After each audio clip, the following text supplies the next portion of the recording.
මේ ට්‍රීවිල් එකට මොකක් වෙලාද මන්දා? කවදාවත් නැතුව අද මට හරියට වද දෙනවනේ.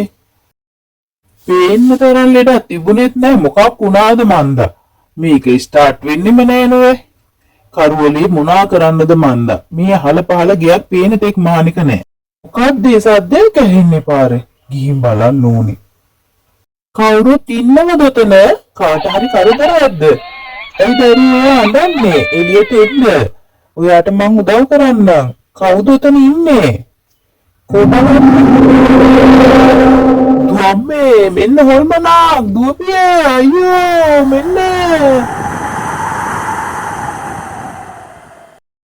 ඉතිපිසෝ භගවායෝ ඉතිපිසෝ භගවෝ බුදු අම්මේ හාමිනේ දොර අරින්න හාමිනේ ඉතිපිසෝ භගවා හාමිනේ මෙහෙට එන්න හාමිනේ හනිකට එන්න අනේ හාමිනේ හරි වැඩක් නේ නම් උනේ මගදි මං හොල්මනක් දැක්කා අනේ හාමිනේ මට නම් බෑ අයියෝ මං හොල්මනක් මගේ ඇස් දෙකෙන්ම දැක්කා හාමිනේ එනම් හොල්මනක්ම තමයි අයියෝ මං හොඳටම බය වුණා අනේ දෙවියනේ මගේ ජීවිතේට මං දැක්කේ නෑ ওই වගේ හොල්මනක් අනේ මහත්තයෝ මොනවට හරි රැවටුණා වෙන්න බැරිද හොල්මන් කොහෙද අනේ මේ ගමේ කවදාකවත් අපි ඔය වගේ කතාවක් අහලා නෑනේ මෙච්චර අවුරුදු ගානකට ඔයාටත් ඔය වගේ දෙයක් වුණාමයිනේ අනේ මහත්තයා මොකද කරන්නේ අපි දැන්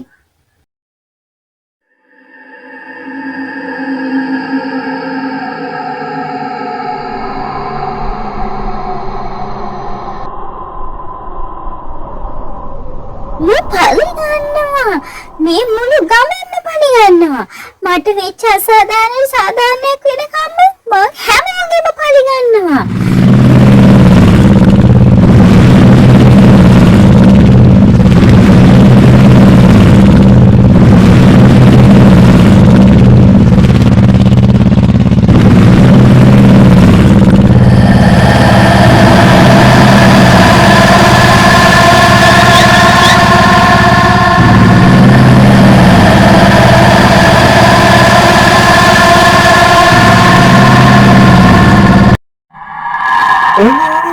මනුස්සෙක් නෙමෙයි කොහොමද මේ අයියෝ මගේ බයික් එක අයියෝ බුදු අම්මේ හොල්මනක් බුදු අම්මේ මෙන්න හොල්මනක් අයියෝ මගේ බයික් එක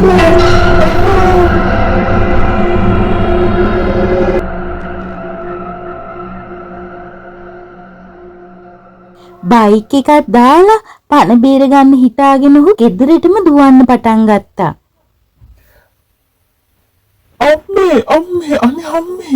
අනේ මට මාරු වැටෙන්නේ අයියෝ අම්මේ මගේ බයික් එකට ගෑනු කෙනෙක් හැප්පුණා අනේ අම්මේ බලන්න හිටියේ ගෑනු කෙනෙක් නෙමෙයි හැප්පිලා තියෙන්නේ මට හිතන්නේ හොල්මනක් අනේ අම්මේ මම බයික් එකක් දාලා බයිච් පොර දුවගෙන ආවා අනේ අම්මේ මොන හරි කරන්න අම්මේ කලබල වෙන්නේ නැතුව ඉන්නකෝ පුතේ මාර වැඩක් තමයි වෙලා තියෙන්නේ තාත්තටත් මගද ඔය දේම සිද්ධ වෙලානේ මොනා කරන්නද කියලා මටත් හිතා ගන්න බෑ.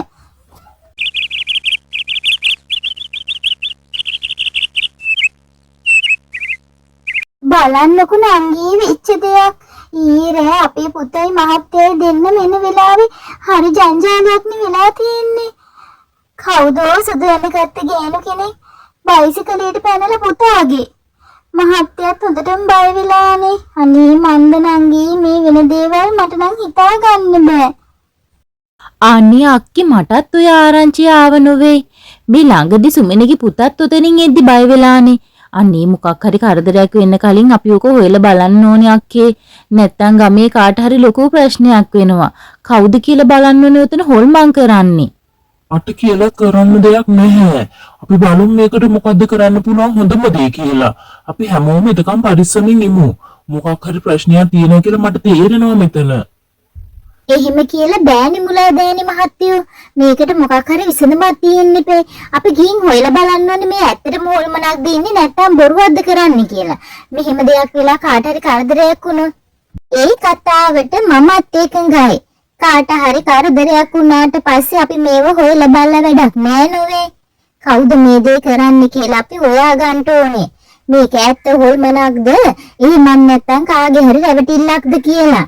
යන්නේ නායට මෙහෙම දේවල් කරලා කාට හරි අනතුරක් වුණොත් ඉතින් මේකේ අගමුල හොයන්න හිතාගෙන ගම්මු කීප දෙනෙක් ඉදිරිපත් වුණා. මෙතන තමයි ඔය ඡායාව දැක්ක තැන කියන්නේ. ටිකක් කලබල නොවී හිටින්න.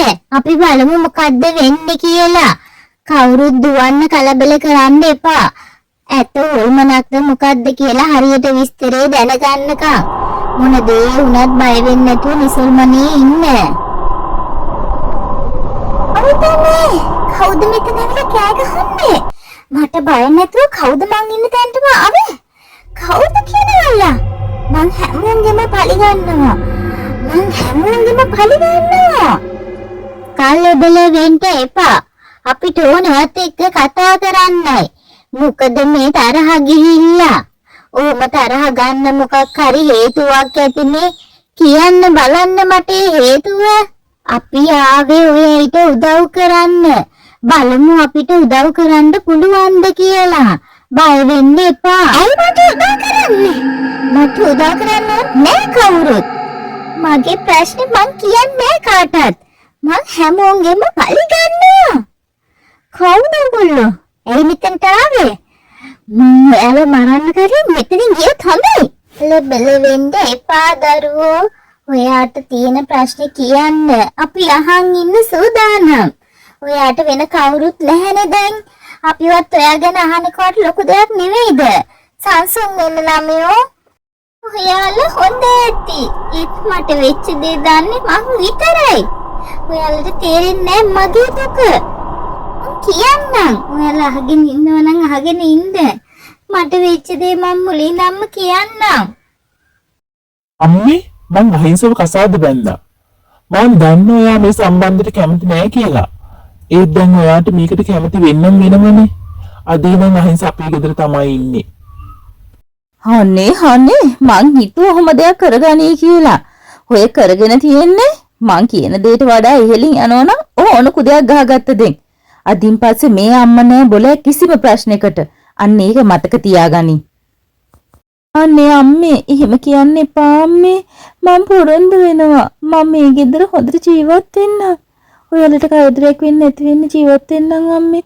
අපිව බාර ගන්න අම්මේ. අනේ අම්මේ.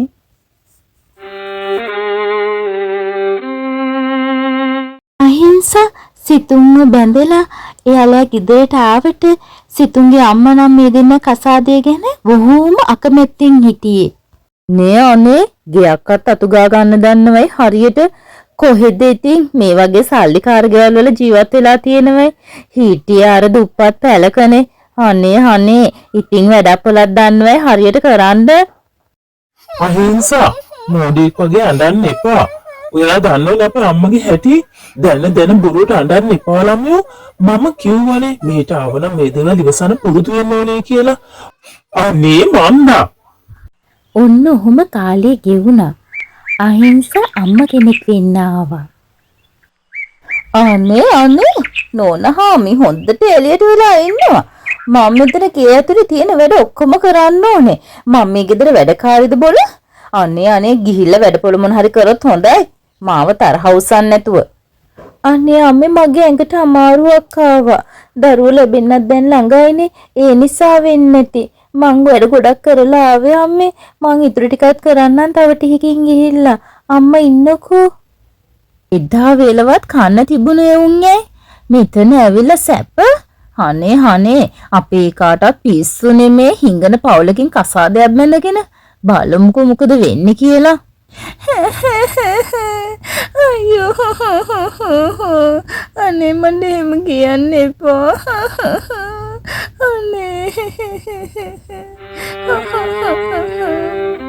අනේ සිතුම් මට මේ ගෙදර ඉන්න බෑ සිතුම්. ඔයාලා අම්ම නිතරම මට බයිනවා.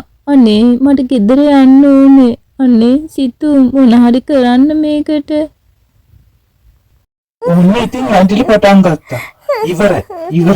හැම දෙයකම අඬනවා. ආවෙනම් කොහොමද? ඕන දෙයක් ඉවසන්නම් කියාගෙන. දැන් ඉතින් හැම දෙයකම අඬන එක විතරයි කරන්නේ. මට නම් ඇති වෙලා. පුතේ මම මේවත් එක ටිකක් කතා කරන්න කියලා මයි හිටියේ. අනේ අර අහිංසනම් මෙලෝ වැඩක් කරන්නේ නැහැ පුතේ. ගෙදර ඔහේ ඉන්නවා. තාත්තාත් අම්මේ දැන් හිතලා තියෙන මං කරගත්ත මෝඩකමක් කියලා. අනේ මන්දා මේ හැම වෙලෙම අඬ දෙක විතර වෙන කරන්නේ.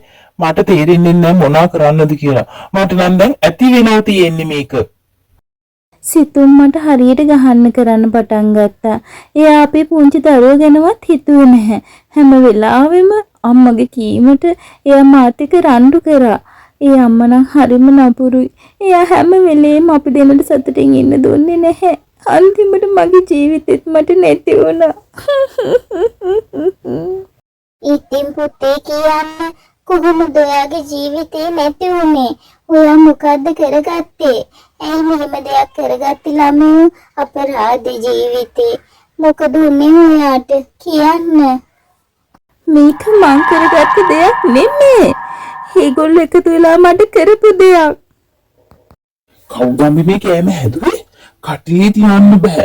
පත් එකට ලුණු වැඩි. මොනවාද මේ හදලා තියෙන කෑම? අයියම ඔයව ටික බලන්න නැත්තේ. මට නම් එපා මේ ජරා කෑම. මම නම් කන්නේ මේවා. අනේ ඉතින් ඔය ලේලිගේ වැඩ තමයි. ඔය කෑම විසිකන්න එපා ළමයෝ අපරාධේ. සිතුම් අහිංසත් එක්ක හරිම තරහෙන් හිටියේ. අනේ මට ගහන්න එපා. අනේ සිතුම් මට ගහන්න එපා සිතුම්. අනේ මං කර වරද මොකද්ද?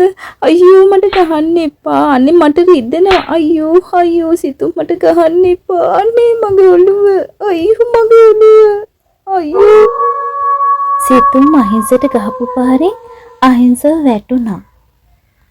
අනේ සිතුම් මොකද්ද ළමයෝ මේ කරේ? මේ ළමයා මැරිලාද කොහේ? දැන් ඉතින් මොකද අපි කරන්නේ මේකට?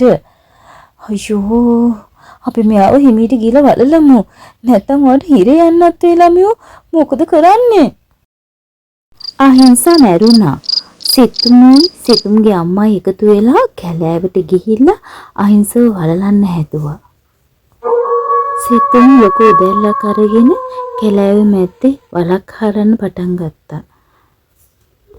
අම්මයි පුතයි එකතු වෙලා මැරිච්ච අහිංසව වැළලුවා. මගේ ඇඟේ රස්නේ යන්නත් කලින් ඒගොල්ලෝ මාව වලක් හරලා වැළලුවා. මට හරිම දුකයි. මම පලි ගන්නවා. මේ ලෝකේ ඉන්න හැම පිරිමියෙක්ගෙම මං හැමෝගෙම පලි ගන්නවා. අනේ දරුවෝ අහිංසා දැන් වෙච්ච දේ වුණා දරුවෝ. ඔයා දැන් හොඳ ආත්මිකට යන්න. බොරුවට දුක් විඳින්න එපා දරුවෝ. අපි මේක පොලිසියට කියමු. ඒගොල්ලෝ එයාට සාධාරණයක් කරයි. ඔයා බය වෙන්න එපා ළමයෝ. වැරදි කරලා හැංගිලා ඉන්නද බොල හිතුවේ?